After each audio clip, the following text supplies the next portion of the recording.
मुलांनो, ionic equilibrium 13वा lesson, शेवटचा point आहे प्रकरणामधला, तो म्हणजे सॉलिबिलिटी प्रॉडक्ट किंवा याला सॉलिबिलिटी इक्विलिब्रिया असं पण हेडिंग दिलेलं आहे. सॉलिबिलिटी इक्विलिब्रिया आणि सॉलिबिलिटी प्रॉडक्ट. ॲक्च्युली तुम्हाला विचारतील डिफाईन सॉलिबिलिटी प्रॉडक्ट. आता काय आहे हा शेवटचा पॉइंट आपण पाहूया. Solubility product, this term is used for sparingly soluble substances like AgCl, silver chloride, BaSO4, barium sulfate, CaF2, calcium fluoride, PbI2, lead, PI2 झालं ते PbI2 पाहिजे, lead iodide. ठीक आहे, PbI2, Pb म्हणजे lead iodide, bismuth sulphide Bi2Si3 आणि Ca3PO4/2 calcium phosphate. ठीक आहे. आता हे स्पॅरिंगली सॉल्युबल सॉल्ट्स आहेत किंवा सबस्टन्सेस आहेत. हे सॉल्ट आहेत सगळे किंवा सबस्टन्सेस म्हटलं तरी चालेल. मी याला काय नाव दिलं, स्पॅरिंगली सॉल्युबल. आता साहजिकच आहे की ही टर्म कोणासाठी आहे म्हटलं, स्पॅरिंगली सॉल्युबल सबस्टन्सेससाठी आहे. मग स्पॅरिंगली सॉल्युबल सबस्टन्सेस म्हणजे कोण किंवा कोणाला म्हणायचं, the substance which dissolves in water to very less extent called as a sparingly soluble substances.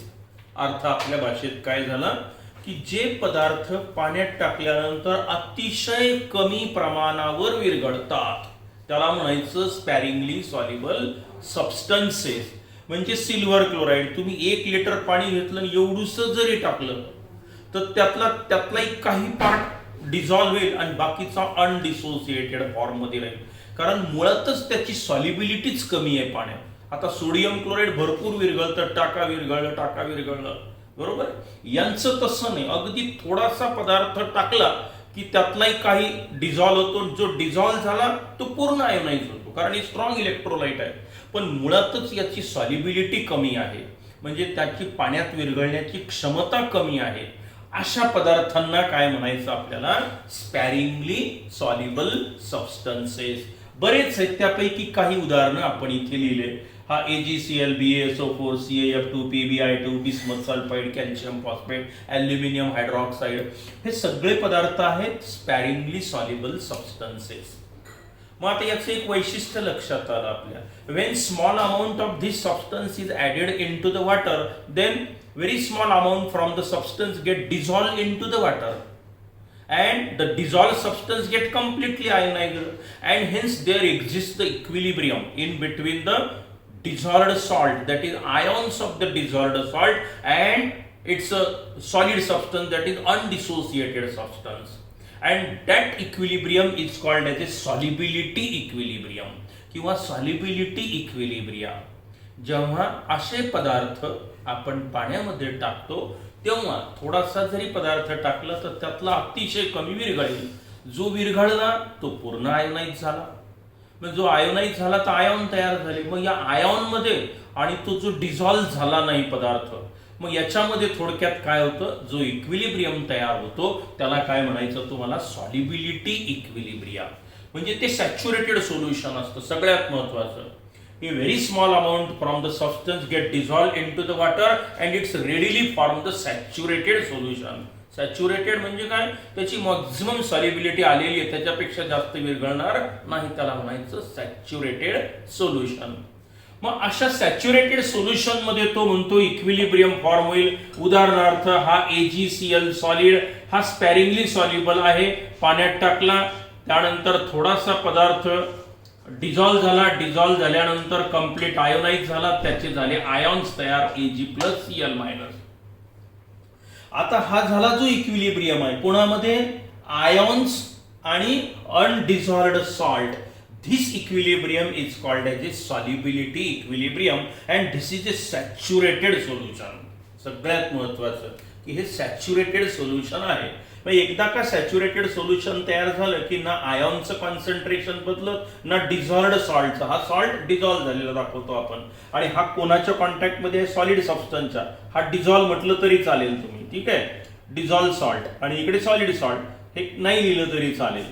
मग आता हा जो इक्विलिब्रियम तयार झाला आयॉन्स मध्ये आणि सॉलिड सबस्टन्स मध्ये, याला सॉलिबिलिटी इक्विलिब्रियम म्हणायचं. आणि हे सोल्युशन आता कसं आहे? सॅच्युरेटेड आहे. सॅच्युरेटेड सोल्युशन इक्विलिब्रियम तयार झाला. The equilibrium constant K can be calculated at concentration of Ag plus ion into concentration of Cl minus ion divided by concentration of AgCl. प्रॉडक्टच्या कॉन्सन्ट्रेशनचा गुणाकार भागिला रिॲक्टंटच्या कॉन्सन्ट्रेशनचा गुणाकार म्हणजे आपला इक्विलिब्रियम असतो. आता हा AgCl मी इकडे आणतो. K multiplied by concentration of AgCl is equal to concentration of Ag plus ion into concentration of Cl minus ion. बरोबर आहे. But the solubility of the substance is fixed in water and hence the concentration of dissolved salt is also constant. जो पदार्थ विरघळतो त्याचं काय म्हटलेलं आहे आपण? त्याची सॉल्युबिलिटी फिक्स असते, ती बदलत नाही. म्हणजे ही जी टर्म आहे आपली तर ही कॉन्स्टंट आहे. मग हा constant so K multiplied by constant K dash लिहितो मी. This the concentration of AgCl undissolved is constant which is equal to concentration of Ag plus into concentration of Cl minus. Now these both constant are replaced by constant into constant and another constant denoted by Ksp. Solubility product साठी आलेला आहे तो. हा नवीन constant आहे. पहा आता एक relation तयार झालं. म्हणजे स्पॅरिंगली सॉल्युबल सॉल्ट AgCl आहे, त्याचा हा solubility product KSP. Solubility product is denoted by KSP. SP हा सफिक्स लिहायचा असा, ठीक आहे. मग सॉल्युबिलिटी प्रॉडक्ट ऑफ AgCl किती आला तो? Concentration of Ag plus into Cl minus. चालेल. आता याच्यावरून मी व्याख्या करतो, नंतर पुन्हा सांगतो परत या प्रत्येक ठिकाणी पाहून तुम्हाला ती डेफिनेशन अप्लाय करायची आहे. म्हणजे आपल्याला समजेल की सॉल्युबिलिटी प्रॉडक्टची व्याख्या काय करतात. चालेल. मग आता AgCl याचे आयॉन कोणते? Ag plus Cl minus. मग हे काय आहे? हा गुणाकार आहे सॉल्युबिलिटी प्रॉडक्ट. सॉल्युबिलिटी प्रॉडक्ट हा गुणाकार आहे कोणाचा? आयॉनचा. कोणाच्या आयॉनचा? स्पॅरिंगली सॉल्युबल सॉल्टचा. कुठे? इक्विलिब्रियामध्ये, सॉल्युबिलिटी इक्विलिब्रियामध्ये. म्हणजेच केव्हा? सॅच्युरेटेड सोल्युशन जेव्हा असेल त्या सॅच्युरेटेड सोल्युशन मध्ये त्या स्पॅरिंगली सॉल्युबल सॉल्टच्या आयॉनचा कॉन्सन्ट्रेशनचा गुणाकार KSP हा फिक्स असतो, हे बदलत नाही. हा कॉन्स्टंटच आहे तो म्हणतो, कारण तिथे सॅच्युरेटेड सोल्युशन हे कॉन्सन्ट्रेशन बदलत नाही, मग त्याचा गुणाकारही बदलणार नाही. या कॉन्स्टंटला नाव दिलेलं आहे आपण सॉल्युबिलिटी प्रॉडक्ट. मग त्याची व्हेरी सिंपल डेफिनेशन पुस्तकात फारच क्लिष्ट दिलेली आहे, ती लिहू नका. सगळ्यात सोपी डेफिनेशन मी सांगतोय तुम्हाला.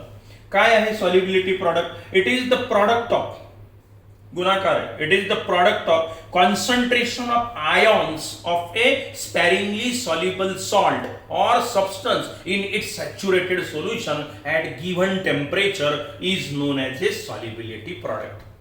पुन्हा पहा काय? It is the product of concentration of ions of a sparingly soluble substances in its saturated solution at given temperature is known as a solubility product.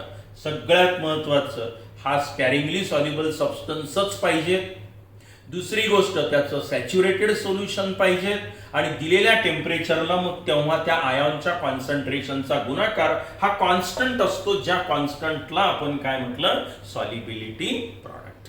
ठीक आहे. आता मग या सगळ्यांचा सॉल्युबिलिटी प्रॉडक्ट आपल्याला काढता आला पाहिजे. काढता येतो, व्हेरी सिंपल. याच पद्धतीने आपण काढूया आता. चालेल. म्हणजे सॉल्ट पाहिला की तुम्हाला डायरेक्टली पण त्याचा सॉल्युबिलिटी प्रॉडक्ट लिहिता आला पाहिजे. आता आपण अजून पुढचं उदाहरण घेऊया. डेफिनेशन पाठच झाली पाहिजे, वारंवार विचारतात. मग आता मी बेरियम सल्फेट घेतो, त्याचं आयोनायझेशन करतो. बेरियम सल्फेट हाही स्पॅरिंगली सॉल्युबल सॉल्ट आहे. ठीक आहे. when it is dissolved into the water, then very small amount from the substance get dissolved into the water and it forms a ion and there exists the equilibrium in between undissolved salt and its ion called as a solubility equilibrium. इथे झाला तयार. मग आता आपल्याला याचा solubility product काढायचा. अगोदर equilibrium constant, equilibrium तयार झाला की काय होईल, concentration of Ba++ into concentration of SO4 minus minus divided by concentration of barium sulphate. हा इकडे आणा. So K multiplied by concentration of barium sulphate undissolved salt, sorry solid salt म्हणा किंवा तो डिझॉल्व्ड, आणि हे आयॉन नाही, Ba++ SO4 मायनस मायनस, बरोबर आहे. But the solubility of the substance in water is constant, so its concentration is also constant, denoted by K dash is equal to concentration of Ba+ into concentration of SO4 minus minus, and it is replaced by new constant denoted by Ksp, that is the solubility product of barium sulfate is concentration of Ba++ into concentration of SO4 minus minus. मग आता barium sulphate साठी पण आपली definition बरोबर आहे का पहा बरं.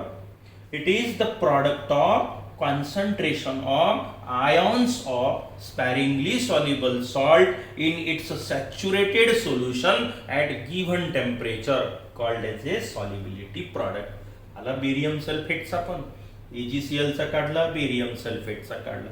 आपण आता इथे जाऊ कॅल्शियम फ्लोराईड कडे. ते आयॉन्स आणि व्हॅलन्सी माहिती पाहिजे तुम्हाला, नाही तर तुम्हाला वेळेवर आयॉन्स तयार करता येणार नाही. कुठेही एक पॉझिटिव्ह दोन पॉझिटिव्ह देऊन चालत नाही. हे व्हॅलन्सी हे प्रॅक्टिस न येईल तुम्हाला. व्हॅलन्सी किती आहे त्यानुसारच आयॉन तयार होतात, बरोबर आहे. Ba+ नाही लिहित आपण, प्लस लिहितो, कारण बेरियमची व्हॅलन्सी 2 आहे. SO4 फक्त मायनस नाही लिहित, SO4 मायनस मायनस लिहिलं मी, कारण त्याची व्हॅलन्सी 2 आहे म्हणून. आता आपण कॅल्शियम फ्लोराईड कडे जाऊया. CaF2 पाण्यात टाकला, इक्विलिब्रियम तयार झाला, कॅल्शियमची व्हॅलन्सी 2, Ca++, 2 फ्लोरीन आहे, फ्लोरीनची 1, 2 मायनस, बेरीज 2 पॉझिटिव्ह 2 निगेटिव्ह म्हणजे 0, आणि हे आयॉन तयार झाले ॲक्वायन्स. आता डायरेक्ट सॉल्युबिलिटी प्रोडक्ट काढावं. जसं इकडे काय आहे ते या आयॉनचा कॉन्सन्ट्रेशनचा गुणाकार. मग काय होईल, solubility product Ksp is equal to, आता ते K डॅश कॉन्स्टंट काढूनच टाकतो मी. कोणते आयॉन आहे त्याचे, Ca++ into concentration of F minus into concentration of F minus. दोनदा का बरं लिहिलं मी, Ca++ आहे, हा 2 वेळेला आला म्हणून गुणाकारातही 2 वेळेला घ्या. कारण the product of concentration of ions of a sparingly soluble salt in its saturated solution at given temperature. म्हणजेच काय झालं आता हे Ca++ 2 positive, concentration of F-2 झाला तुमचा Ksp आहे, त्याच्या कॉन्सन्ट्रेशनचा गुणाकार सॅच्युरेटेड सोल्युशन मध्ये दिलेल्या टेम्परेचरला, हा झाला सॉल्युबिलिटी प्रॉडक्ट. आता PbI2 चा काढा. सर प्रत्येकाचा तुम्हाला काढता येईल. जेव्हा तुम्ही अभ्यास करता, व्हिडिओ पाहता, तेव्हा झोपल्या नाही पाहायचा. हातात पाटी लेखन घ्या, कागद पेन घ्या, आणि मी सांगतो ते पटकन लिहून पाहायचं. आता समजा मला हा PbI2 आपल्याला आयोनाइज करता येईल का, व्हिडिओ स्टॉप करून ठेवा. नंतर PbI2 जे शिकवलं ते आपल्याला येतं का, मग हा PbI2, मग हा पाण्यात टाकला, ॲक्वायस, लेडची व्हॅलन्सी 2, Pb++, आयोडीन हॅलोजन आहे 1, हा ट्वाइस I-, हे झालं त्याचं आयोनायझेशन. आता तुम्ही आयोनायझेशन जर बरोबर केलं तरच तुम्हाला याचा सॉल्युबिलिटी प्रॉडक्ट लिहिता येईल. मग काय होईल आता हा, so Ksp is equal to concentration of Pb++ into concentration of I- चा काय होईल, स्क्वेअर होईल. झाला सॉल्युबिलिटी प्रॉडक्ट. आता हा बिस्मथ Bi2, नोट्स मध्ये इथे 3 झाले आय थिंक, पण इक्वेशन मध्ये बरोबर आहे समोर, तर हे Bi2S3 करून घ्यायचं आहे. ते 3 नको, 2 पाहिजे. मग बिस्मथ सल्फाइड, आता आपण याचं आयोनायझेशन करू, ठीक आहे. हा bismuth 2 times, sulphide 3 times, solid salt पाण्यात टाकला, स्पॅरिंगली सॉल्युबल, बिस्मथ 3+, तीन व्हॅलन्सी आता इथे, कारण सल्फरची फिक्स आहे एस मायनस मायनस, बेरीज शून्य व्हायला पाहिजे त्याची. पहा बरं, बिस्मथवर 3 पॉझिटिव्ह असे 2 आहेत, म्हणजे 6 पॉझिटिव्ह आणि 3 दोन्ही 6 निगेटिव्ह, प्लस मायनस 0, इकडे 0 चार्जेस. ॲक्वाईस लिहून टाकायचं हे प्रत्येक वेळेला. आता हा झाला सॉलिबिलिटी इक्विलिब्रिया तयार, सॅच्युरेटेड सोल्युशन तयार झालं. मग आता याचा सॉलिबिलिटी प्रोडक्ट डायरेक्ट लिहायचा. So KSP is equal to concentration of bismuth, 3 positive charges लिहा किंवा डायरेक्ट 3 प्लस लिहा. ठीक आहे, हे 2 वेळेला आहे म्हणजे याचा स्क्वेअर, आणि हा S मायनस मायनस लिहा किंवा 2 मायनस लिहा, आणि याचा काय होईल, क्यूब होईल. तुम्ही S मायनस मायनस लिहा किंवा 2 मायनस, अर्थ एकच आहे. हे असंही चालतं, असंही चालेल, हेही चालेल, हेही चालेल. ठीक आहे, हा झाला सॉलिबिलिटी प्रोडक्ट. आता कॅल्शियम फॉस्फेटचं काय होईल पहा बरं. हा आहे CA3PO4/2, पाण्यात टाकला, स्पॅरिंगली सॉल्युबल आहे. कॅल्शियमची व्हॅलन्सी 2, समजा फॉस्फेटची माहिती नाही, 2PO4 लिहूनच टाकले तुम्ही. कॅल्शियमची माहिती आहे, अल्कलाइन अर्थ मेटल +2, दुसरा ग्रुप आपला. मग 3Ca++, 3 दोन्ही 6, 6 पाहिजे पॉझिटिव्ह, तर 6 निगेटिव्ह पाहिजे. मग हे 2 फॉस्फेट आहेत, मग आपल्याला 6 करायचे आहेत, म्हणजे इथे किती येतील, 1 2 3, 3 दोन्ही 6 6 पॉझिटिव्ह झाला आहे. नाही, थोडी प्रॅक्टिस करा, सोपा आहे. आता सॉलिबिलिटी प्रोडक्ट काय होईल मग याचा. So KSP is equal to concentration of Ca++, याचा cube, concentration of phosphate ion 1 2 3 ion. ठीक आहे, 3 निगेटिव्ह, आणि त्याचा स्क्वेअर. असं नसेल लिहायचं तर असंही लिहू शकता, कॅल्शियम 2+ चा क्यूब, आणि हा PO4 3- चा स्क्वेअर. असंही चालतं, असंही चालतं. हा झाला तुमचा सॉलिबिलिटी प्रॉडक्ट. मग शेवटी काय सॉलिबिलिटी प्रॉडक्ट, या स्पॅरिंगली सॉल्युबल सॉल्ट पाण्यात टाकल्यावर सॅच्युरेटेड सोल्युशन तयार होतं. मग तेव्हा त्याच्या आयॉनच्या कॉन्सन्ट्रेशनचा गुणाकार, हे पहा, हे 3 वेळेला आहे, गुणाकारच आहे शेवटी. हा झाला तुमचा सॉलिबिलिटी प्रॉडक्ट. मग आता पुन्हा एकदा डेफिनेशन सांगतो, म्हणजे सॉलिबिलिटी प्रॉडक्ट काय आहे हे कळेल. काय म्हटलं आपण, the product of concentration of ions of sparingly soluble salt or substance in its saturated solution at given temperature is known as a solubility product. ठीक आहे, याचा फार फायदा होत असतो आपल्याला, बऱ्याच ठिकाणी सॉलिबिलिटी प्रॉडक्टचा फायदा होत असतो. आता पुढचा जो छोटासा पॉइंट आहे तो आहे, what is the relation between solubility of the salt and solubility product. Solubility आणि सॉलिबिलिटी प्रॉडक्ट हा KSP, या दोघांमध्ये काय रिलेशन आहे, याच्यावर प्रॉब्लेम पण येऊ शकतो. मग आता ते रिलेशन बघायचं आहे आपल्याला. ठीक आहे, relation between solubility and solubility product. ठीक आहे, हे असेच ठेवतो वाटलं तर, या सगळ्यांसाठी आपल्याला, कारण मुळातच टर्म कोणासाठी आहे ही, स्पॅरिंगली सॉल्युबल सॉल्ट साठी, जे पदार्थ पाण्यामध्ये अतिशय कमी प्रमाणावर विरघळतात आणि थोडासाही पदार्थ टाकला तर लगेच त्याचं सॅच्युरेटेड सोल्युशन तयार होतं. बरोबर आहे, अशा पदार्थाला काय म्हटलं तुम्ही, स्पॅरिंगली सॉल्युबल सॉल्ट म्हणा किंवा सबस्टन्स म्हणा. आता काय बघायचं आपल्याला, relation between solubility and solubility product. मग आता हेडिंग टाकतो, रिलेशन बिटवीन सॉलिबिलिटी, पदार्थ पाण्यात विरघळण्याची क्षमता, सॉलिबिलिटी साठी S अक्षर लिहितो मी, and solubility product. Solubility product याच्यासाठी कोणतं अक्षर सांगितलं मी, KSP. बरोबर आहे, अर्थात सॉलिबिलिटी प्रॉडक्ट मुळातच कोणासाठी आहे, स्पॅरिंगली सॉल्युबल सॉल्ट साठी आहे. मग आता पहा, relation between solubility and solubility product. आता सॉलिबिलिटी प्रॉडक्ट म्हणजे काय तर तुम्ही आत्ताच पाहिलं, the product of concentration of ions of a sparingly soluble salt in its saturated solution at given temperature. आता सॉलिबिलिटी म्हणजे काय, it is the amount of the substance in gram dissolved per litre of the solution called as a solubility. बघा, solubility म्हणजे काय, solubility denoted by it is gram per litre म्हणा, सरळ सरळ gram per litre म्हणजे काय, it is the amount of the substance in gram dissolved per litre of the solution. 1 litre solution मध्ये तो पदार्थ किती ग्रॅम विरघळलेला आहे ही झाली त्याची सॉल्युबिलिटी.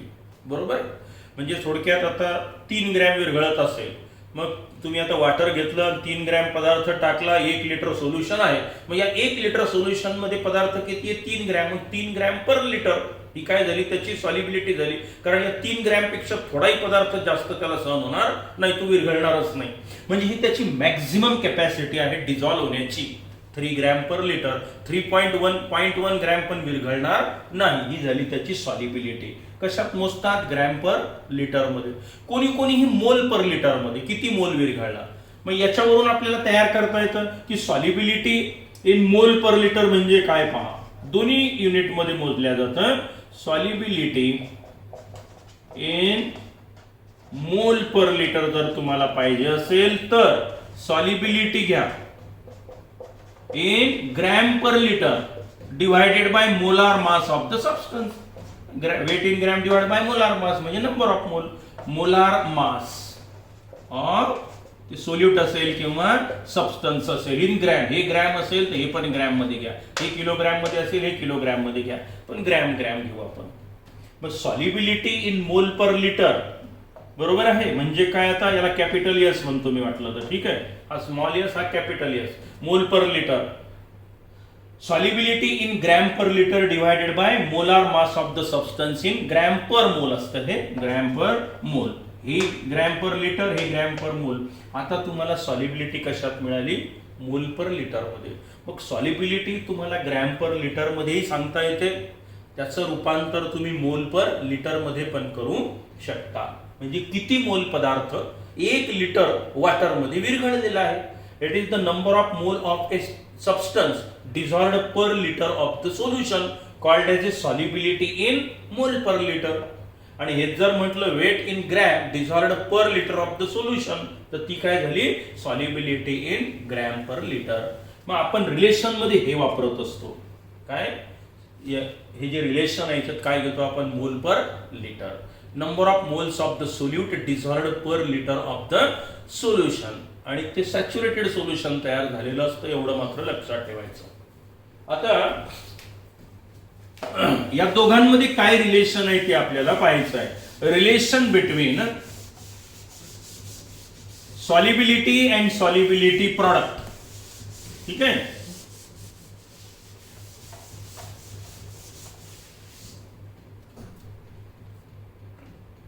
आपण काय करूया, आता हा सॉल्ट घेतला मी AgCl. अगोदर हे इंडिव्हिज्युअल एक्झाम्पल घेऊ आणि मग मी याचं जनरलायझेशन करून दाखवतो की जे सगळ्यांसाठी अलाउड आहे. हा AgCl स्पॅरिंगली सॉल्युबल सॉल्ट घेतला, हा इक्विलिब्रियम तयार झाला, Ag प्लस ॲक्वाइस आणि Cl मायनस ॲक्वाइस. बरोबर आहे. Let S is the solubility of this silver chloride in water, capital S in mole per litre. म्हणजे थोडक्यात यस पदार्थ कशामध्ये, मोल पर लिटर मध्ये विरघळला. जेवढा विरघळला तेवढा कंप्लीट आयोनाइज झाला. म्हणजे हा पण किती झाला, यस मोल पर लिटर, यस मोल पर लिटर, दोघांचे concentration.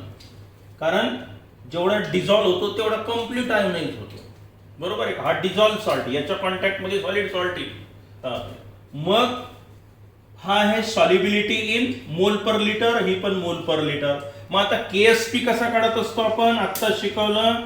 KSP of silver chloride concentration of Ag plus into concentration of Cl minus. So KSP equal to, आता पहा, कॉन्सन्ट्रेशन ऑफ Ag प्लस इक्विलिब्रियमला किती झालं S multiplied by concentration of Cl, हे पण S. So KSP is equal to S square. हे झालं relation. कोणासाठी, AgCl साठी. प्रत्येकाला रिलेशन वेगवेगळं येऊ शकतं. तो सॉल्ट कसा आयोनाइज होतो, किती आयन, किती पॉझिटिव्ह, किती निगेटिव्ह तयार होतात, त्यानुसार हे इक्वेशन बदलतं. पण AgCl साठी काय आलं, KSP is equal to S square आलं. KSP म्हणजे कोण, सॉल्युबिलिटी प्रॉडक्ट. S म्हणजे कोण, solubility in mole per litre. बरोबर आहे. आता आपण बेरियम सल्फेट मध्ये असंच चित्र येईल तुम्हाला, हेच रिलेशन मिळेल, BaSO4 Ba++SO4 minus minus, yes solubility असेल तर हा yes KSP Ba++ into SO4 minus minus yes into yes म्हणजे यस स्क्वेअर. हे तर सारखंच झालं. आता आपण कॅल्शियम फ्लोराईड कडे जाऊया. तुम्ही सोडून पाहिजे आय नोट्स मध्ये दिलेलं. आता मात्र तुमचा फॉर्म्युला बदलेल आणि तुम्हाला तो काढता येतो. कोणताही स्पॅरिंगली सॉल्युबल सॉल्ट घेतला तर relation between solubility and solubility product तुम्हाला काढता येईल. आता मी जातो CaF2 कडे. हे दोन्ही सारखेच आहे, एकच formula. Calcium fluoride CaF2 solid किंवा dissolved Ca++ plus twice F minus. बघा आता यस जर याची सॉल्युबिलिटी असेल, मोलार कॅपिटल M लिहिलं तरी चालतं किंवा मोल पर लिटर लिहिलं तरी चालतं. मग हा यस असेल तर हा एक म्हणजे हा पण झाला S मोलार आणि हे काय होईल आता टॉइस यस होईल नाही का, मोल पर लिटर. टॉइस का बरं, एक Ca++ तो 2 F मायनस मायनस तयार झाले. बरोबर आहे की एका पार्टिकल पासून हे 2 पार्टिकल म्हणजे त्याचं कॉन्सन्ट्रेशन F मायनसचं दुप्पट झालं द्रावणात. मग आता KSP आठवा, याचा KSP कसा काढायचा होता, concentration of Ca++ into concentration of F मायनसचा स्क्वेअर. बरोबर आहे. मग इज इक्वल टू Ca++ चं कॉन्सन्ट्रेशन किती आता द्रावणात यस म्हणजे हे यस मल्टिप्लाइड बाय F मायनसचं किती आहे, F मायनसचं आहे टॉइस यस आणि त्याचा वर्ग. F मायनस आयनचं कॉन्सन्ट्रेशन एकूण किती टॉइस यस आणि सॉल्युबिलिटी प्रॉडक्ट त्याचा वर्ग आहे म्हणजे काय झालं पहा बरं, हे S multiplied by 4s² is equal to 4s³. बघा फॉर्म्युला बदलला. हे सॉल्युबिलिटी आणि हा सॉल्युबिलिटी प्रॉडक्ट हे सारखेच आहेत दोन्ही पदार्थ म्हणजे या दोघांसाठी हेच रिलेशन राहील. KSP is equal to 4s³. इथे बदलेल, काय येतं पाहूया आपण.